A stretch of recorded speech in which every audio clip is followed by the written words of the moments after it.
అందరికీ నమస్కారం అండి. గత 2 రోజుల క్రితం ఏదైతే విఎస్బి ఛానల్ ద్వారా నాకు అందిన సమాచారం మేరకు రాజస్థాన్ నుంచి కూలి పని కోసం వచ్చిన వీరికి ఎన్నో ఇబ్బందులు పడుతుంటూ అన్నగారు తెలియజేయడంతో మనం మొన్న గోధుమ పిండి, అలాగే బిస్కెట్లు, అలాగే రైసు డొనేట్ చేయడం జరిగింది.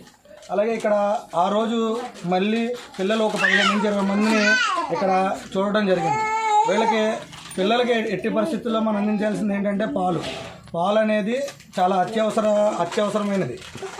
ఇది తెలిసి ఆ రోజు మేము న్యూస్ ఛానల్ ఏదైతే రన్ అయిందో దాన్ని చూసిన వెంటనే గోపాలపురం నియోజకవర్గానికి చెందిన మద్దిపాటి వెంకటరాజు గారు, తెలుగుదేశం పార్టీ నాయకులు, అలాగే కడలి తులసి గారు హైదరాబాద్ నుంచి, వారు పిల్లలకి మీరు ఎలాగైనా సహాయం చేయండి, మేము అక్కడికి వచ్చి సహాయం చేసే పరిస్థితుల్లో లేము అని చెప్పి వారు కొంత ఆర్థిక సహాయం చేయడం జరిగింది.